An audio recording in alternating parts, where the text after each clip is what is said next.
Olá, amigos apicultores. Neste pequeno vídeo vamos abordar um tema que é de grande importância, que é o povoamento das colmeias e a manutenção da qualidade dos enxames no plantel. Esse é podemos dizer, uma unanimidade entre os apicultores, né? Porque caixa vazia no galpão não produz nada. E enxame fraco é aquele enxame que tudo pode ocorrer. Um enxame que é forte, ele mesmo tem uma boa resistividade a situações do meio ambiente, né? Então a gente sabe que na apicultura existem, como se diz, tantas maneiras de conduzir a apicultura quanto apicultores.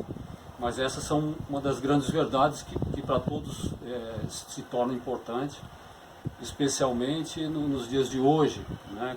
Que também ninguém pode negar que a gente está com cada vez mais dificuldade pela perda de espaço produtivo, né, para o ambiente de agricultura, a questão dos agrotóxicos, e especialmente as flutuações climáticas, as variações que imprimem um ciclo floral, né, uma questão, um andamento climático de chuvas e horas de sol disponíveis, em que as abelhas estão com cada vez mais dificuldade em sozinhas terem um bom resultado, sem que haja algum auxílio da nossa parte.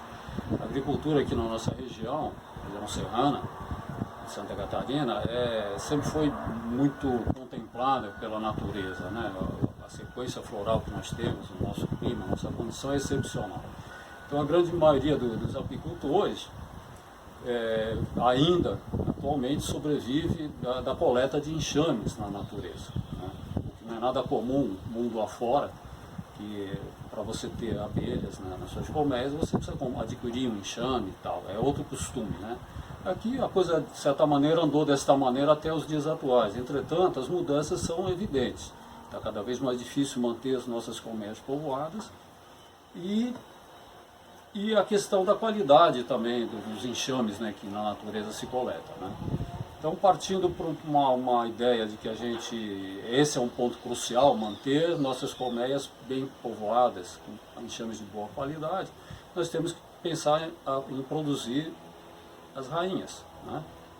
E após a produção da rainha, que é um capítulo inteiro e bem específico, nós temos a formação do núcleo, né? O núcleo que vai receber essa rainha ou essa realeira. E é justamente sobre isso que nós vamos discorrer nesse momento, né? Bem, indo para o início da história da apicultura, não muito tempo atrás, até não muito tempo atrás, essa parte eu queria cortar. Tá, pode continuar. Certo. Até não muito tempo atrás, na apicultura, na história da apicultura, a gente dependíamos unicamente da natureza. Há cerca de 170 anos atrás, o reverendo Langström divulgou a ideia do conceito do espaço abelha, né? E dos favos móveis, né? Então esse, bem dizer, foi em 1851, ou seja, 170 e poucos anos atrás somente. Até então dependíamos unicamente da natureza. Com essa nova modalidade, nós passamos a ter um controle da vida do enxame, a possibilidade do controle de entendimento e o controle da vida do enxame. Esse aqui, digamos que é o estágio antes do Langström, em que os favos estão, aqui eu peguei de um enxame da natureza, foi coletado na natureza, então os favos estão todos unidos, como se pode perceber. Então, quando se coleta enxames na natureza, é muito frequente que ocorra isso, né? Os favos são colocados em pequenas tiras para atrair os enxames, e na construção dos favos, especialmente se não estiver bem plano, as abelhas unem todos eles de uma maneira que fica impossível mexer no ninho, né? Então, digamos que nesse momento nós voltamos lá ao início da apicultura, em que a gente apenas contava com a natureza, né? A partir do momento que a gente foi postulada a ideia dos favos móveis, né, nós chegamos a uma situação em que você pode controlar a vida do enxame, né? E uma das coisas que você pode fazer é produzir novos enxames, né? Para isso você vai precisar de algumas ferramentas. E basicamente estão todas aqui, não são muitas, né? Eu diria que nós temos uma importância muito grande na alimentação, porque são enxames novos, então eles vão demandar um cuidado especial, né? Mas são coisas de não custo muito elevado. Por exemplo, um alimentador de coxo que vai interno na caixa, na colmeia. Nós vamos utilizar na montagem do núcleo, né? Uma alimentação aqui de alvado, né? Boardman, para quando a família já tiver crescido um pouco mais, né? Ou um alimentador de topo, como esse que eu costumo usar nas colmeias em geral. Então nós temos a possibilidade de uma alimentação sólida, né, a líquida, e além disso ele serve como uma câmara para manter a umidade relativa da colmeia de uma maneira mais equilibrada. Aqui na região serrana nós temos em geral um excesso de umidade no ar, e isso é muito prejudicial para a abelha, né? Até mais do que o frio é o excesso de umidade, que leva a uma série de disfunções e doenças mesmo na abelha. Então eu considero esse alimentador de topo uma coisa muito importante para o apicultor hoje em dia como estratégia. Uma vez que a natureza já não tem a mesma sequência como existia antigamente, então a gente intervir com um pouco de alimentação certamente vai auxiliar no desenvolvimento do enxame, né? O enxame, ele pega o período de crescimento e mantém o crescimento.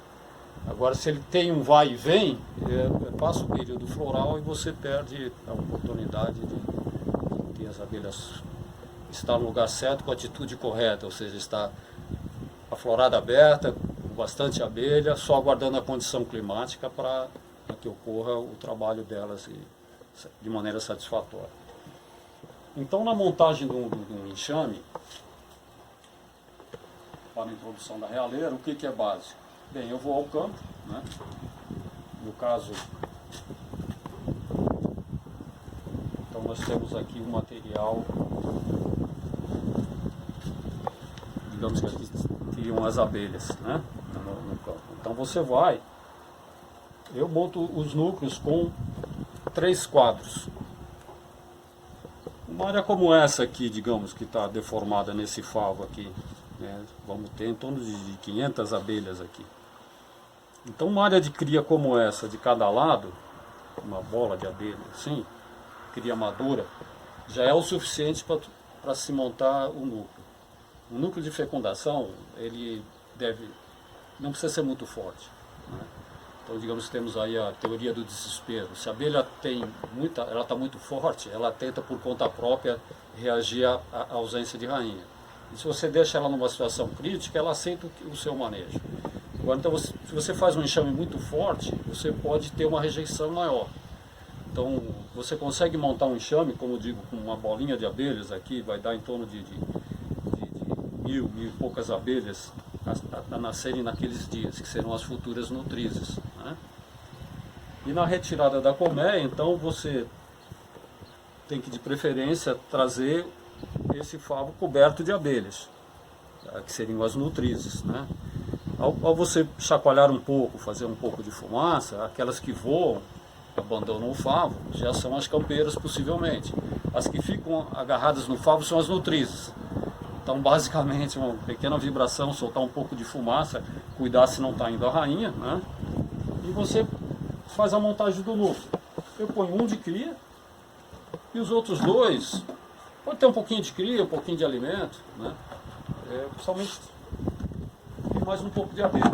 Então se eu tiver um favo com esse tanto de cria fechada, bem madura, dos 2 lados, e coberto aqui de abelha, um favo, já é o suficiente.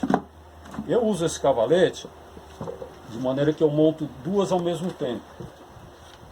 E na montagem, eu utilizo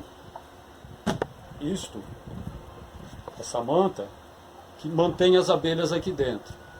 Além disso, depois ela vai ter um efeito térmico aqui, com o seu enxame fraco, e de proteção contra inimigos, um ataque de outras abelhas, uma pilhagem, uma formiga, né?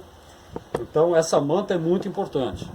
Então na montagem eu monto 2 ao mesmo tempo. Eu vou no apiário com o cavalete, instalo ali e vou montando 2 ao mesmo tempo. Porque se eu tiro cria, aí vem outra cria, eu já monto o segundo núcleo. Então eu tenho uma certa flexibilidade na montagem. Abrindo 1 a 2 caixas eu monto esses núcleos. Né? E utilizo também esse tipo de tampa que na cubagem da carga encaixa perfeitamente, ela é bem do tamanho do núcleo. Né? Bem, montado o núcleo no campo, é assim. Esse núcleo são 3 favos e esse alimentador de coxo, que eu uso ele vazio mesmo, somente para manter o espaço ali, nesse momento. Uma vez pronto o núcleo, vai para a carga do veículo e trazemos para o campo de fecundação, certo? No campo de fecundação, digamos que agora vamos passar para lá, para o campo de fecundação. Outro corte. Ah, sim, sim. Né?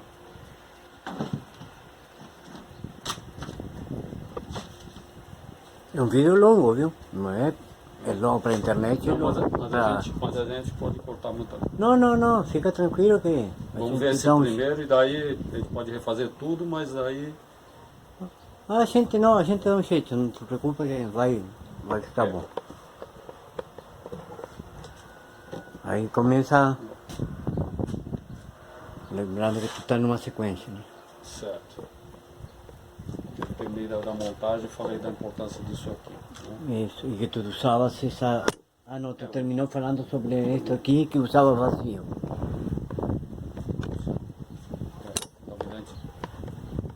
Vendo uma vez dá para repetir falando com mais perfeição. Mas aí sim, vamos ver. Deixa eu organizar melhor isso aqui. Agora não vou mais mexer aqui. Vou ficar tomada de luz.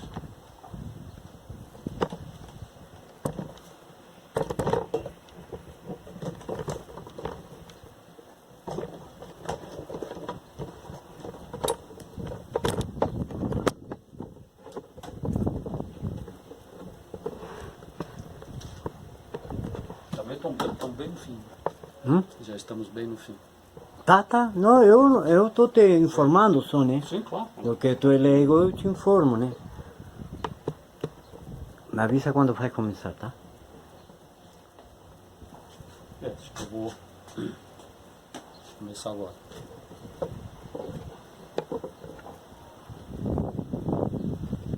Quando você quiser.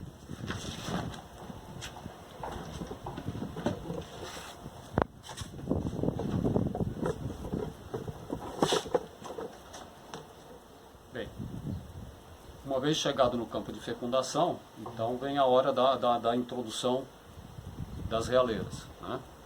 As realeiras são introduzidas no 10º dia. Essa aqui é uma gaiola de nascimento. E aqui temos um exemplo de uma realeira que não desoperculou. Essa rainha não nasceu, por exemplo. Uma bela realeira. Então chegando as caixas no campo de fecundação, né? Eu faço a introdução da realeira aqui entre os favos. Né? Como eu coloco sempre a cria no meio, então eu sei a posição, eu procuro deixar a realeira próximo da área da cria, que é onde ela mantém mais aquecido. Essa realeira então é colocada no 10º dia após a enxertia. E 2 dias depois, todas já vão ter nascido, ou não. Aí a questão da revisão de nascimento. 2 dias após a introdução, e é importante que seja 2 dias após, porque após o 3º, 4º dia, as abelhas roem e somem todas as evidências. Né? Eu vou lá checar as realeiras. Essa parte que eu gostaria de fazer de novo, porque daí eu já tive uma outra ideia fazendo aqui. Uhum.